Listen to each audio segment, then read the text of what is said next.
I was the neglected legitimate daughter of the Prime Minister's mansion. No one knew that every night, the Crown Prince would sneak into my courtyard to share my bed. Finally, one day, I found out I was pregnant. Clutching his hand, I begged him to give me a proper status. The hand that had been caressing my back suddenly froze. "Your sister just found out she's expecting too. I don't want to upset her," he said. My heart sank. They all said the Crown Prince doted on my sister like she was the apple of his eye. Turns out the rumors were true. A month later, my father asked me, "The Emperor is gravely ill. I've decided to send you into the palace to pray for his recovery. Will you go?" After a long silence, I nodded. "I will." That night, Xiao Qi came to my courtyard as usual. After our tryst, I lay in his arms, staring up at his handsome face in a daze. Hesitating for a long while, I said to him, "Your Highness, this servant is already yours. I only beg for your compassion. Grant me a title. Even if it's just a lowly concubine, it would fulfill my devotion to you, allowing me to stay by your side forever." Though I spoke these words, I knew perfectly well the Prime Minister's mansion would never let its legitimate daughter become a mere concubine, not even to the Crown Prince, even as the neglected legitimate daughter, for the sake of the mansion's honor. I would at least secure the position of a Crown Prince's consort. Once I stepped into the Eastern Palace, I would never again be at anyone's mercy. The hand on my back stopped moving again. He looked at me as if I were a foolish, unruly child. After a long pause, he said flatly, "Your sister just found out she's expecting too. I don't want to upset her." The sister Xiao Qi spoke of was my half-sister Zhu Wn, the beloved daughter of my father's most favored secondary wife. The secondary wife was my father's cousin. When her family fell on hard times, she came to the capital seeking shelter with him. He took her in and then into his bed. After Zhu Wn was born, my father had her registered under my mother's name and promoted her mother to the status of secondary wife with equal standing. Ever since that woman climbed into my father's bed, my mother had been bedridden with grief. Over the years, my father's official career had flourished.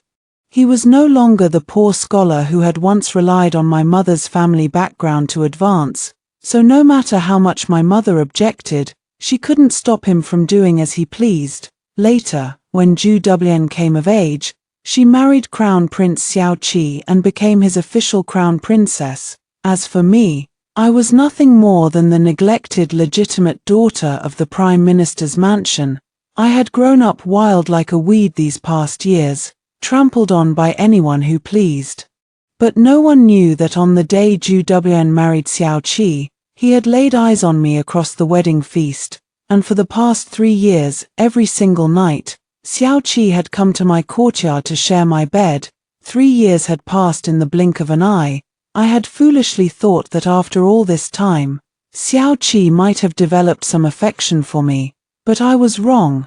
Xiao Qi still saw me as nothing more than a plaything, to be discarded once he grew tired of me. Hearing his words, my heart ached. They all said the Crown Prince loved his wife deeply, doted on her like she was the apple of his eye. Turns out the rumors were true. Zhu Wn truly was lucky.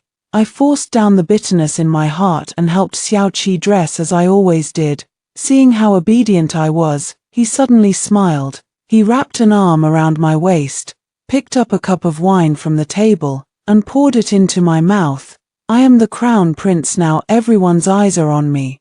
Be patient a little longer, and I promise you'll be the mistress of your own palace," he said. The wine burned my throat, making me cough violently. I leaned over the table and retched. Xiao Qi's expression turned strange. "Are you with child?"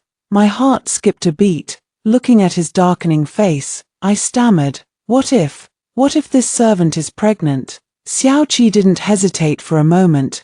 "Then get rid of it," he said coldly. My heart turned to ice. I forced a smile and said, "If your highness hadn't forced me to drink that wine, I wouldn't be retching like this. I've never liked alcohol. Has your highness forgotten? I have been taking the contraceptive medicine all this time." Then I added, my voice filled with sorrow, I long to bear your highness a child, but without your permission, I dare not. The next time I saw Xiao Qi was a month later. He had brought Zhu Wan back to the Prime Minister's mansion, when the news spread that Zhu Wan was 2 months pregnant. The entire mansion erupted in joy, watching Xiao Qi fuss over Zhu Wan, gentle and attentive. A sharp pain twisted in my chest. Perhaps I was jealous that she had a husband who cared for her so deeply. My father and his secondary wife had always hated me. I had no desire to watch their happy family reunion, so I turned and left, but it wasn't long before a servant came to fetch me, saying my father wanted to see me. I had just helped my mother take her medicine and watched her fall asleep. Filled with confusion, I made my way to the front courtyard. The room was filled with laughter and chatter, punctuated by Zhu Wan's coquettish voice. My elder sister thinks she's so high and mighty, so choosy about her marriage. Last month, mother went to great lengths to find her a good match. She would have been the main wife, but she refused. I bet she's just dying to be a concubine to my husband. Xiao Qi chuckled and soothed her. I only love you. I wouldn't have anyone else. I could stand it no longer. Lifting my feet, I walked into the room and froze when I saw a pale-faced eunuch standing there. Confused, I still bowed respectfully. My father stroked his beard, a kind smile on his face. He said to me jovially, "The emperor is gravely ill. I consulted the imperial astrologer and had him read your fortune. That is why I have decided to send you into the palace to pray for his recovery.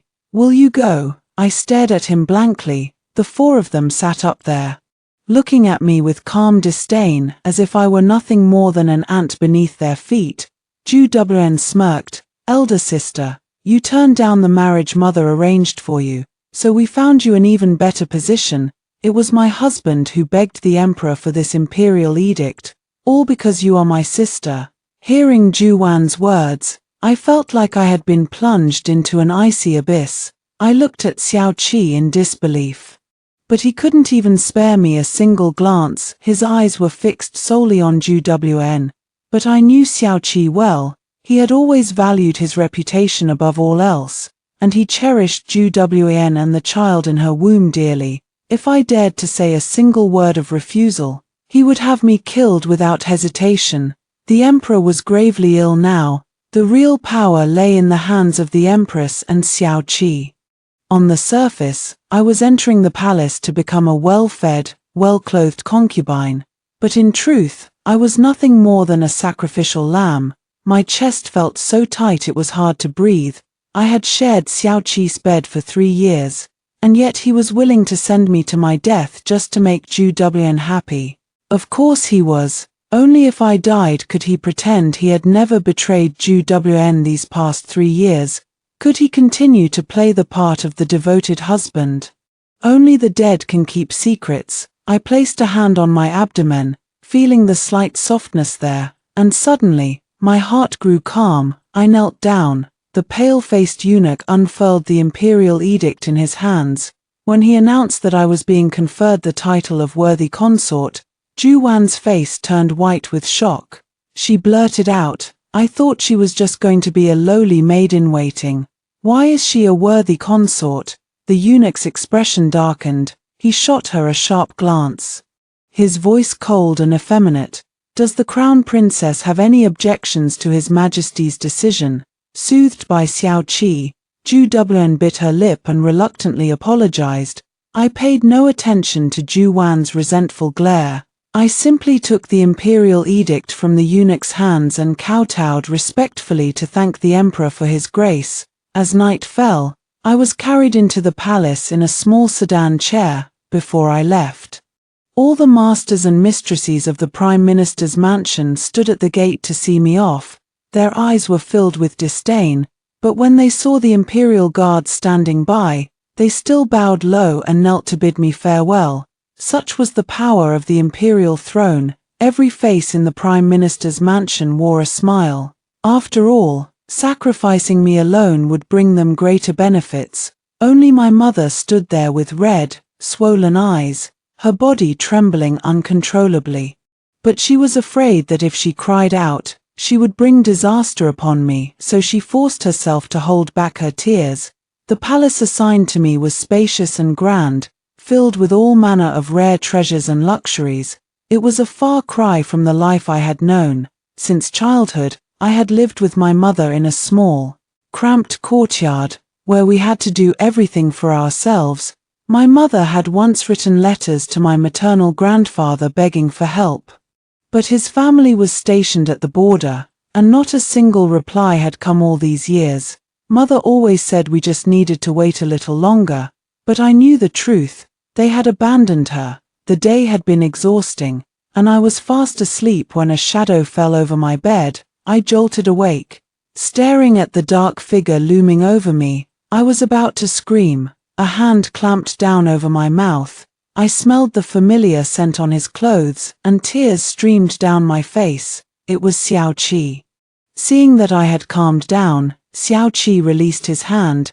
He glanced around the room, then said, "Jiao Jiao, when I ascend the throne, this palace will be yours and yours alone."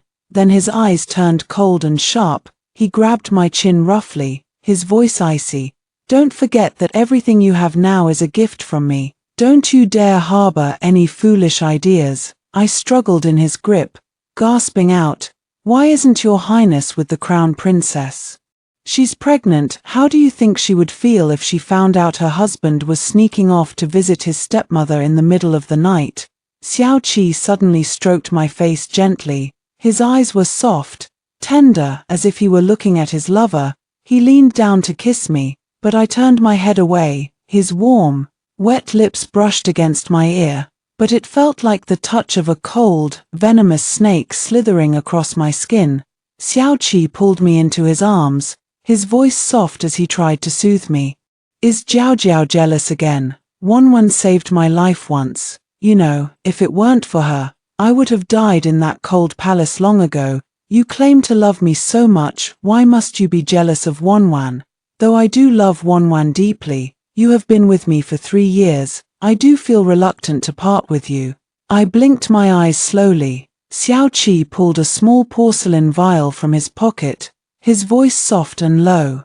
"As long as Jiao Jiao is a good girl and feeds the contents of this vial to the emperor little by little, I would never let you die. Why, I plan to stay by your side for the rest of our lives." After Xiao Qi left, I picked up the vial and threw it into the lotus pond outside my window, a bitter laugh escaping my lips. I knew perfectly well what I was to Xiao Qi, a mere toy, nothing more, and the current emperor was a wise and benevolent ruler. I had no desire to see him die at the hands of such treacherous schemes. Xiao Qi might think I was a naive little fool, but I was not. I might have loved him once, but I was not stupid. Poisoning the emperor, what kind of fate could that possibly bring me? The Mid-Autumn Festival arrived in no time, and a grand palace banquet was held in the imperial palace. It was the first time I laid eyes on the emperor. Though he looked somewhat frail, his spirits were remarkably good, and his eyes sparkled with vitality. The emperor was an out-and-out handsome man, and I found myself staring at him, lost in a daze. The empress looked displeased. Noticing my distraction, she found an excuse to reprimand me, but the emperor waved a hand dismissively. "The worthy consort is still but a child.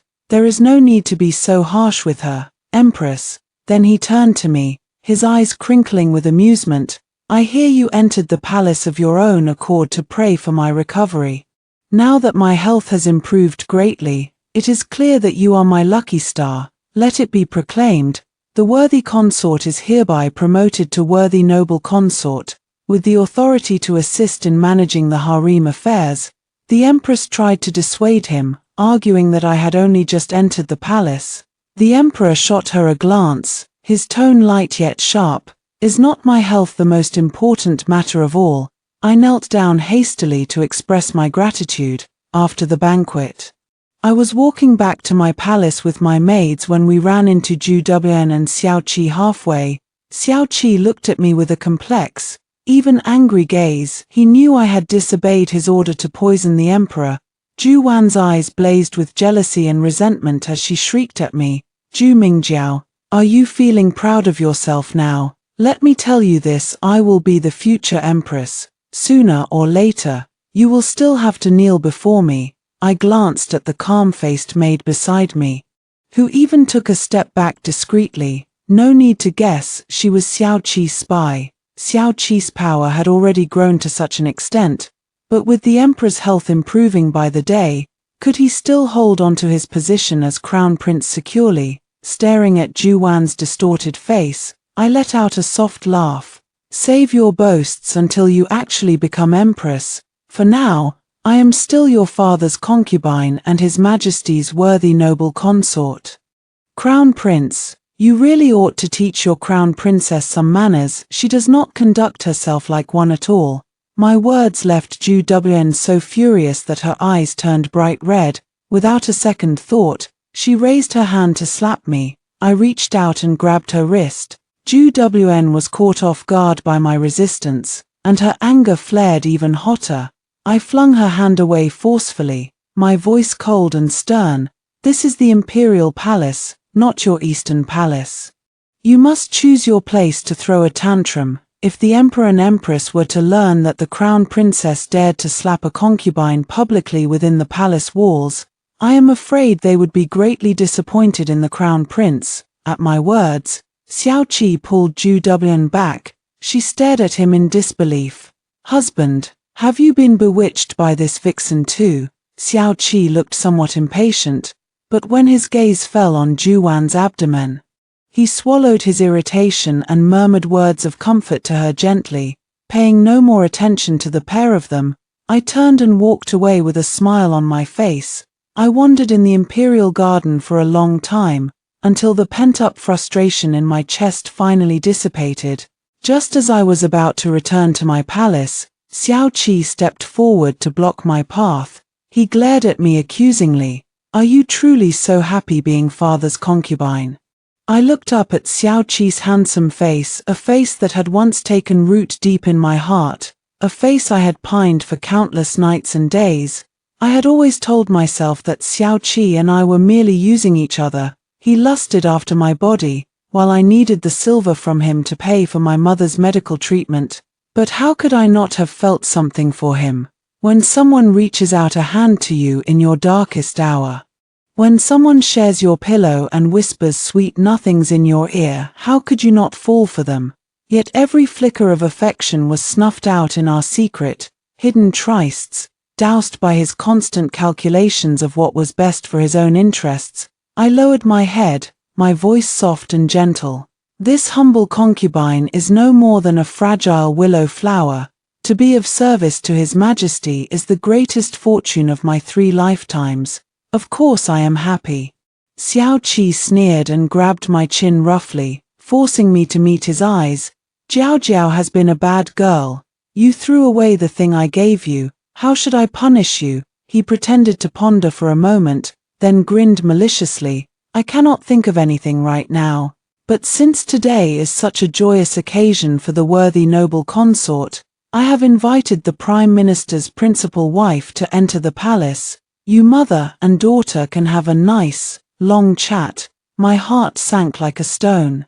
The threat in Xiao Qi's words was crystal clear. If I continued to defy his orders, my mother would be in grave danger. Xiao Qi released my chin, then stroked my cheek tenderly, murmuring softly to me as if we were still lovers, Jiao Jiao will not disappoint me, will she? With that, he turned and left. I stared after his retreating figure, my mind in a daze. His back overlapped with the back of a little boy from long ago. I supposed Xiao Qi had long forgotten that we had met once before. I had known him even earlier than Zhu Wen, back when he was just a prince growing up wild and untamed in the cold palace. That day, I had passed by and seen him being beaten by some snobbish eunuchs. Taking pity on him, I had chased the eunuchs away. He had told me he had been starving for days. All I could give him were a few steamed buns I had hidden from my mother, afraid that the cold food served at the palace banquet would not be enough to fill my stomach. Luckily, I had those buns with me, otherwise, I would not have known what else to do for him. My mother's voice pulled me back to reality. I looked at her emaciated, fragile form before me, and tears streamed down my face uncontrollably. I buried my head in her arms and wept bitterly. For the first time in what felt like forever, our time together passed far too quickly. When it was time for her to leave, I clutched her hand tightly and said to her, "Mother, please hold on a little longer. Your daughter will definitely find a way to save you." But the very next day, my mother passed away. The news of my mother's death reached the palace just as I was forcing myself to eat the food on the table, fighting back waves of nausea.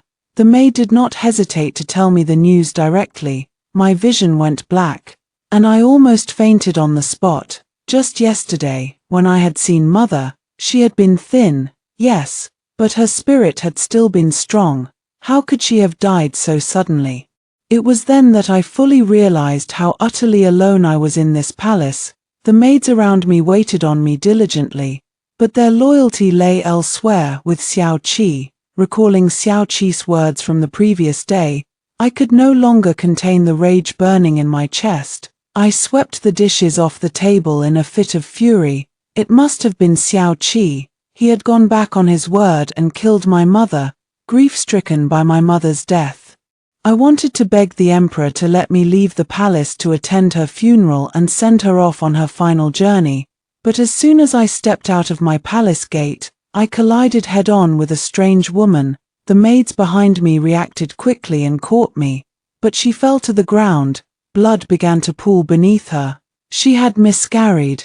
The empress had me locked up in the Baofar palace, ordering me to kneel before the Buddha to atone for my sins and for the sin of the innocent royal fetus that had been lost. I knew exactly what was going on. Since Xiao Qi could no longer control me through my mother, he had come up with this scheme to force me to pledge allegiance to the empress and continue doing his bidding.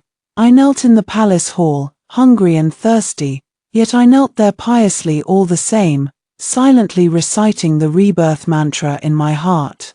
Xiao Qi burst into the hall suddenly. He pinned me down and tore at my clothes violently. The smell of alcohol on his breath made me retch repeatedly as I struggled with all my might. Xiao Qi backhanded me hard across the face. "You shameless bitch, stop putting on this act. I've had my fill of you after 3 years. Stop pretending to be some virtuous, chaste woman." I screamed in despair, calling out the names of my maids even though I knew they were Xiao Qi's people and would never come to my rescue. But I did not know who else to call. The emperor. Yes, the emperor. But his health had only just recovered. He must be resting in the hall of mental cultivation right now. No one could save me. Xiao Qi's face twisted into a ferocious snarl. "This is what happens when you disobey me. You refused to poison father. And now you've gotten your mother killed. If you continue to defy me, your maternal grandfather and uncles stationed at the border will all die because of your stubbornness." My hands fell limply to my sides, even though my grandfather and uncles had abandoned my mother and me long ago. I still remembered the times they had taken me out to play, the times they had carried me on their backs to watch the lantern festivals. Just as I was sinking into the depths of despair, a voice rang out from the doorway. Xiao Qi flew into a rage and shouted, "Can't you see what I'm doing? I'm sleeping with father's woman. Who the hell do you think you are to interfere with me, Crown Prince?" His words trailed off abruptly. His face turned bright red, and terror filled his eyes. Standing in the doorway was none other than His Imperial Majesty, the Emperor himself. Xiao Qi dropped to his knees before the Emperor, weeping and sniveling. "Father, please see the truth. It was all the worthy noble consort's fault. She seduced me." The Emperor helped me to my feet and draped his cloak over my shoulders. He sighed deeply. "After all these years, I see I have still spoiled you rotten and let your ambition grow too wild." After Xiao Qi was dragged away, the Emperor's face was dark and stormy. He looked at me, his gaze cold and piercing. Finally, he spoke. "Now that you have entered the palace, you must forget all the people and things from outside these walls. I will posthumously confer a title upon your mother." I knelt down again. I humbly beg your majesty to grant my mother a divorce from Prime Minister Ju. When the emperor looked at me in confusion, I replied respectfully. It was my mother's dying wish to never lay eyes on Prime Minister Ju again for the rest of her life. Before he left, the emperor turned to me and said, I have already thoroughly investigated the matter. That woman took an abortifacient before coming to you. You were merely an innocent victim of circumstance. I will not blame you. You have been through quite an ordeal. The night air is growing cold. You should return to your palace to rest early. As for the abortifacient in your possession, you may dispose of it. Take good care of my royal heir. Upon hearing the emperor's words, I stared at him in stunned shock. My mother was posthumously granted the title of first-rank titled lady. The emperor also sent messengers to the border, ordering my maternal grandfather and uncles to return to the capital to attend her funeral. The empress was confined to her palace, forbidden to leave without an imperial summons. Xiao Qi, the crown prince, was stripped of his title and reduced to a commoner. He and Zhu Wen were imprisoned in the imperial clan court for life. Upon hearing this news, the empress committed suicide that very night, leaving behind a blood-stained letter. Her only wish was to secure Xiao Qi's freedom, and she took full responsibility for all the crimes in the letter, every word written in her own blood. The news of the empress's suicide reached me while I was in the emperor's hall of mental cultivation.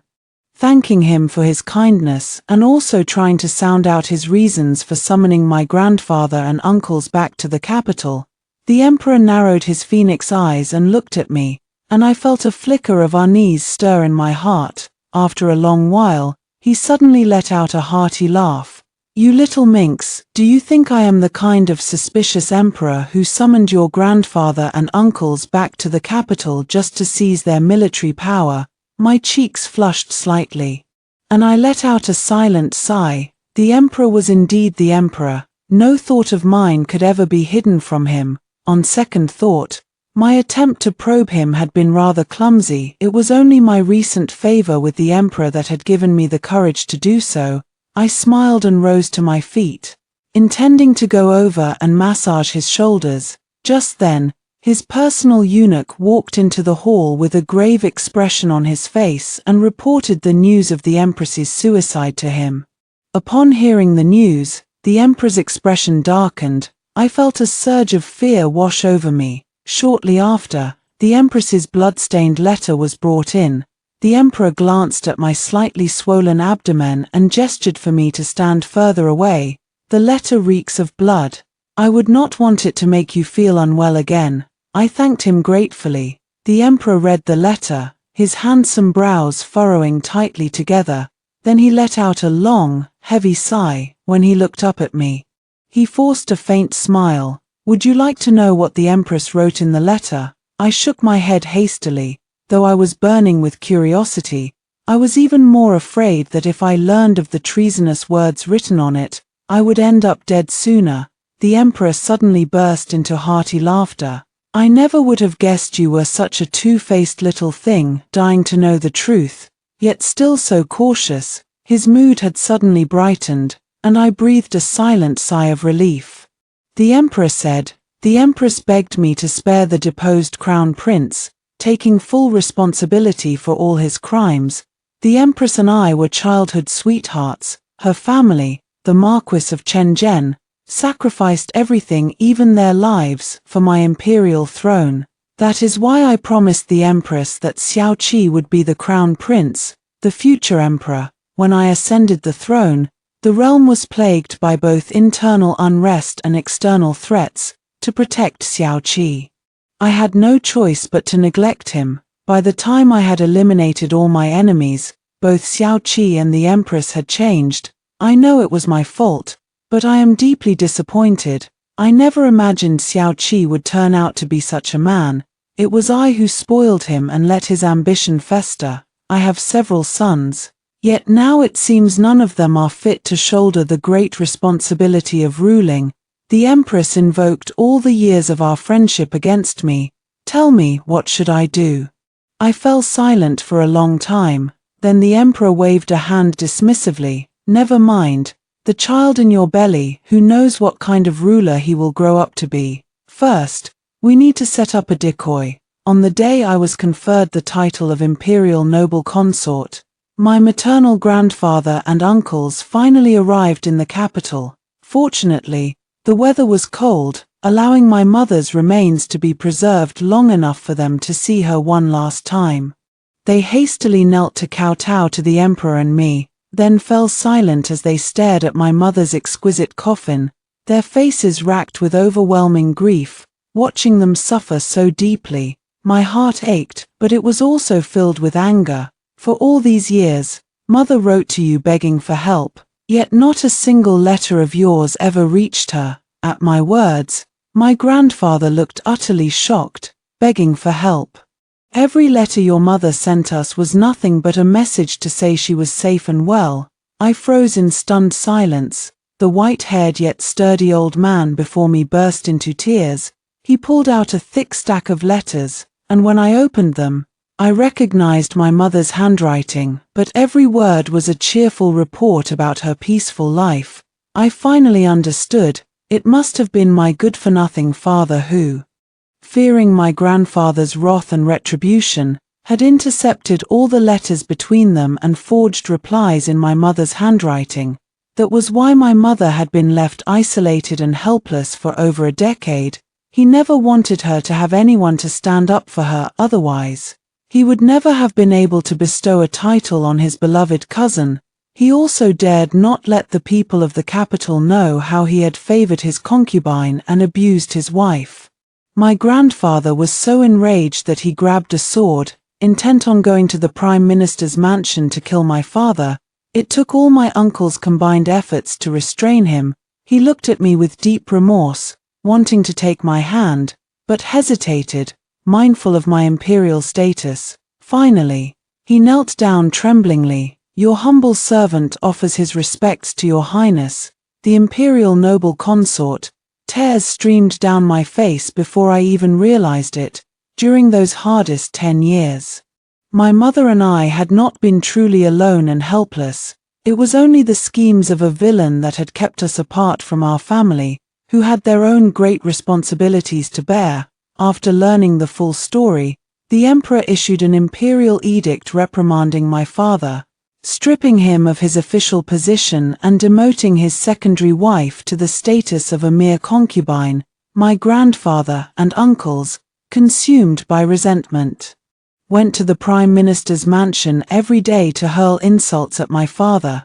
Tormented by regret, my father sent countless letters to me, begging me to spare him for the sake of our blood ties, but I merely ordered my maids to stop delivering any more of his letters to my palace. I found his pleas utterly repulsive. The reason the emperor did not make me his empress was simple. He needed to have princes whose birth mothers were empresses, allowing them to fight among themselves for the throne.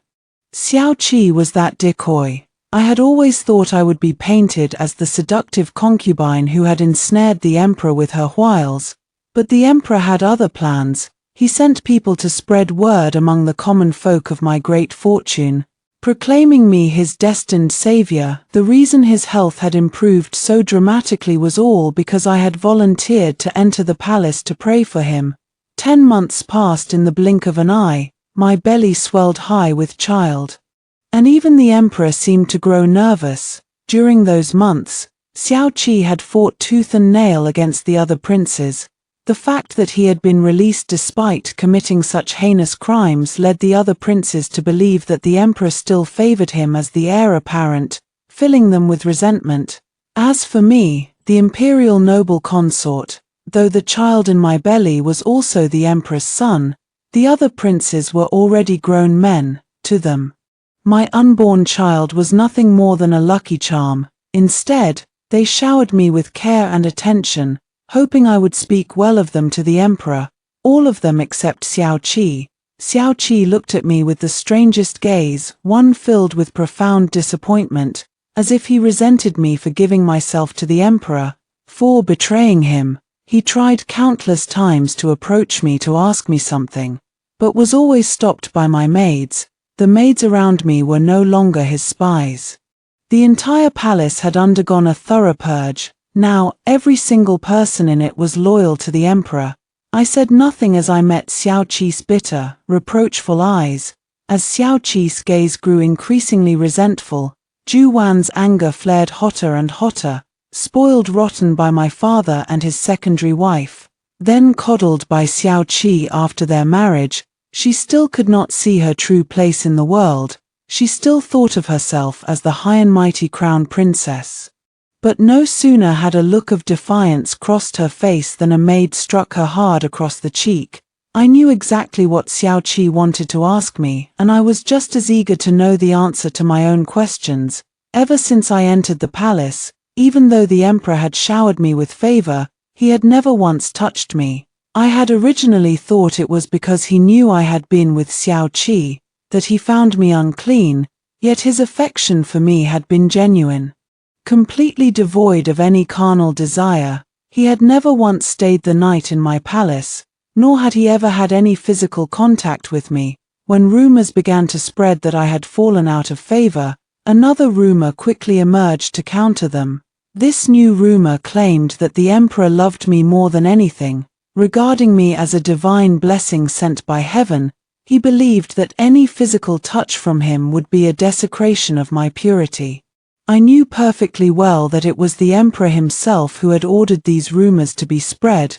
On the day it was discovered that I was carrying twins, I looked at the overjoyed emperor, my cheeks flushing red as I hesitantly asked, "Your Majesty, you must have heard what the people are saying about me. Why?" The emperor smiled gently. "The empress and I once had a daughter. If she had lived, she would be about your age now. The way you look at me, there is no trace of love in your eyes.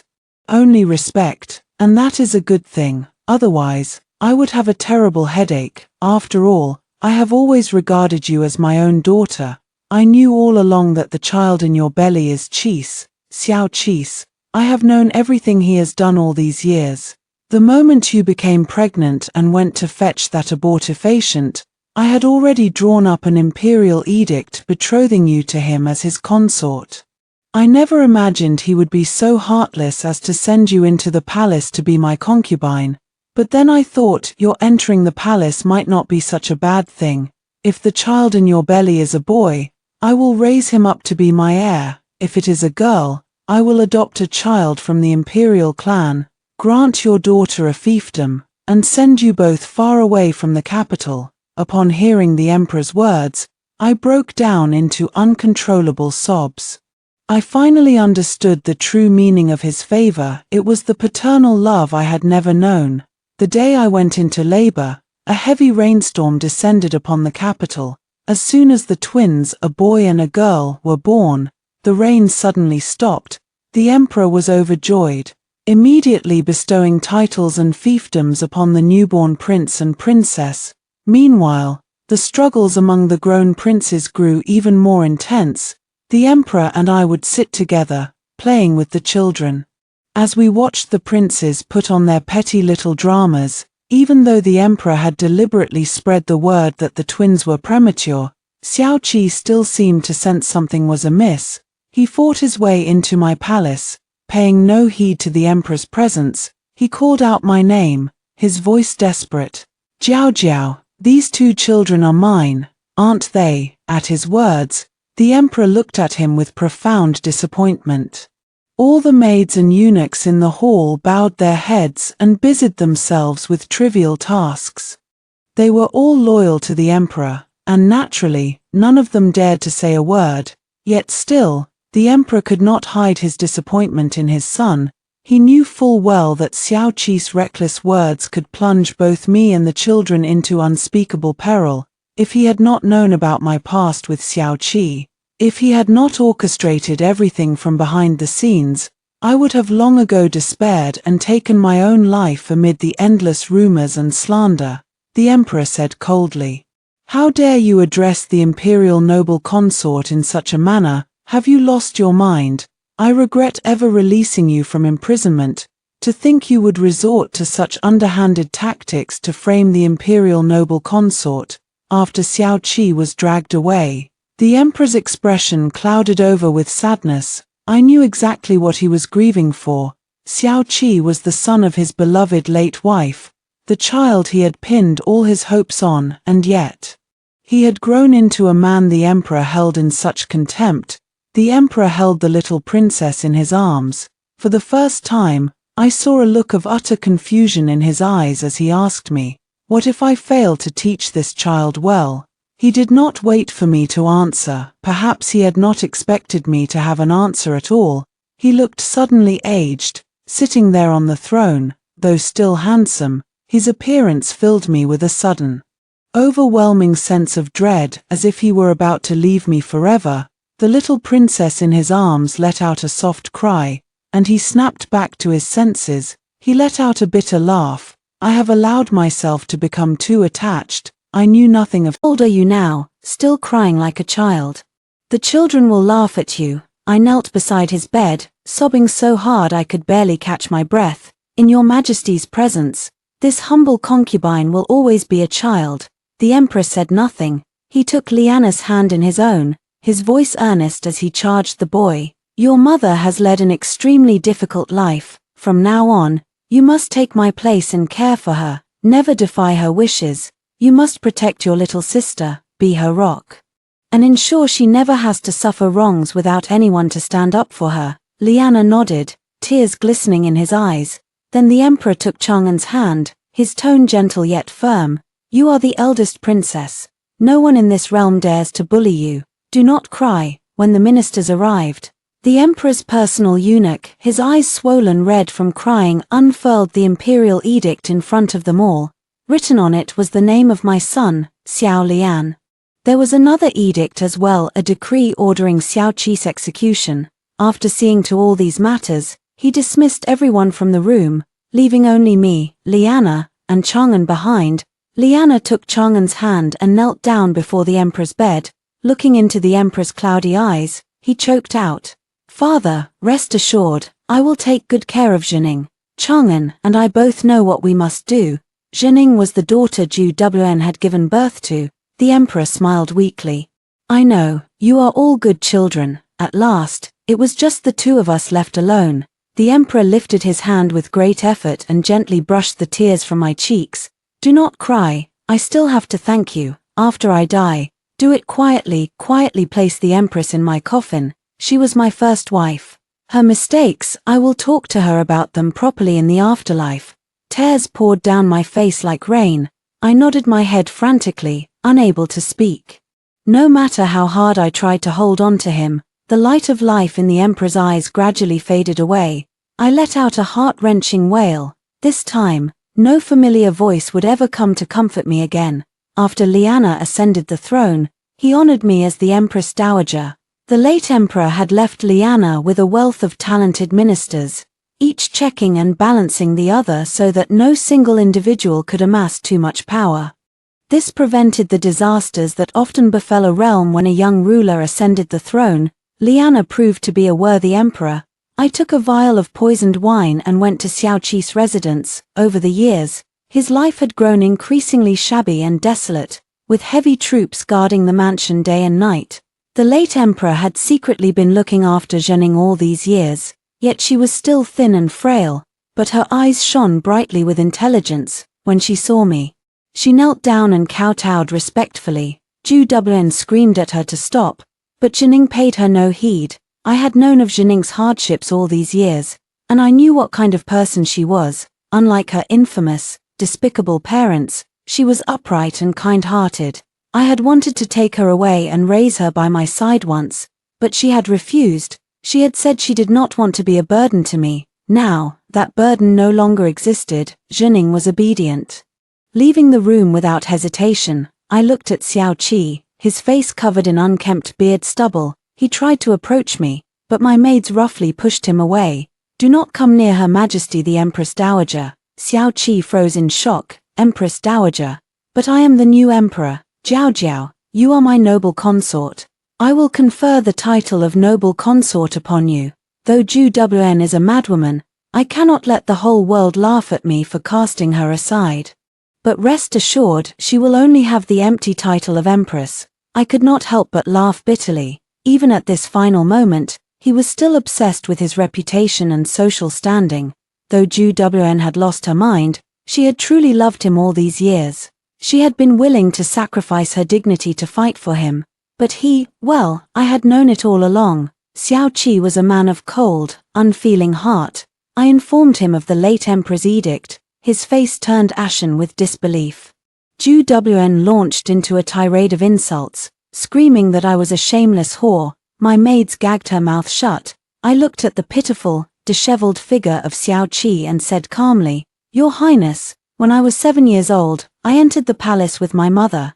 I saw that the flowers in the imperial garden were in full bloom, so I wandered along the paths until I reached the cold palace. There, I saw several eunuchs bullying a young boy. I drove those eunuchs away. That boy told me he was starving. I gave him my steamed buns. He said he would repay me one day. I have often wondered why he ever thought my name was Ju Wn. I suppose Ju Wn must have lied to him about it. I had always wanted to tell him the truth. Now I understand. He knew the truth all along, he just did not want to admit it. Is that not right?" With that, I set down the vial of poisoned wine and turned to leave. Behind me, heart-rending screams echoed through the room. One of my maids glanced back and reported to me, "Ju Wn has also died by suicide." Following Xiao Qi to the grave, I boarded the imperial carriage to return to the palace. The carriage was luxurious and grand, nothing at all like the shabby little sedan chair that had carried me into the palace all those years ago.